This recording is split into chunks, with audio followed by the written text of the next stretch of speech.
Severe weather continues to be in the south the next couple of days as that jet stream remains well south of where it should be this time of year, and we have an enhanced risk of severe weather on Friday again in Texas.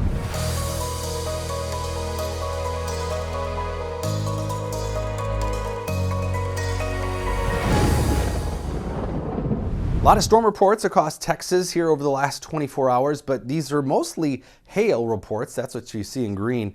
And a few high wind gusts in blue. No tornado reports, despite a tornado watch being out yesterday. Luckily, none were produced. 127 hail reports, though, and 34 wind gust reports. A lot of lightning, too, here across Texas and Louisiana. And really all the weather this week has been pushed to the south as the jet stream has also been pushed to the south, and that means everywhere across the central and northern parts of the central U.S., where you'd expect to see storms a little bit further north this time of year, has been pretty quiet and cool. There's that jet stream to the south. Again, a little further south than where we'd expect this time of year. Quite the deep trough across the central U.S., keeping things cooler than normal for a good chunk of the central U.S. So we still have the same lingering upper level low, which has helped to keep this trough in place and also been the focus of storms on and off all this week. That is sitting across Arkansas. You can see the outflow left over from storms last night moving across the Gulf of Mexico. We have a slight risk of severe weather today with those storms that continue across the deep south and mainly along the Gulf and some pockets of Mississippi, Arkansas, and then coastal Florida. And some of those storms could produce some brief spin-ups, some tornadoes today. There is still some shear out there. Things not quite as organized as you'd expect for a wider spread severe weather outbreak, however.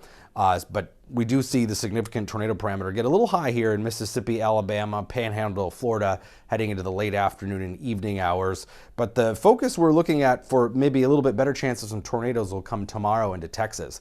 So ongoing showers and thunderstorms continue to move east, and as we head into the late afternoon with maybe just a little boost in energy, might see some stronger storms. And again, anything that does develop, you could have a couple of spin-ups, and then those storms will continue across Florida.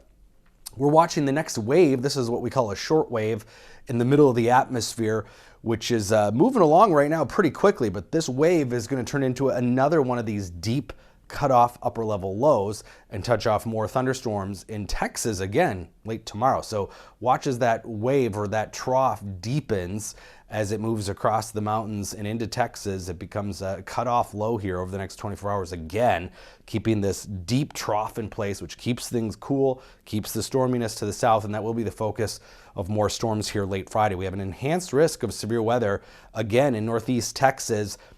Pretty good chance of some pretty large hail with some of these storms, and there is a tornado risk, a small area, but we do see some high parameters. There is going to be a lot of shear riding along the edge of that wave and trough as it deepens. You can see the shear move into Texas through the day tomorrow, and pretty high shear values as we head into late Friday, and that will really push up the significant tornado parameters and supercell indices as well.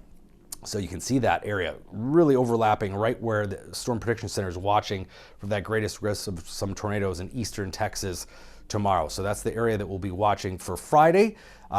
Quiet tonight in Texas, but then here come those storms popping right in the daytime heating tomorrow and then moving across eastern Texas into the Gulf. And then that upper level low will be the focus of on and off thunderstorm chances through the weekend. And then heading into next week, finally the trough moves east.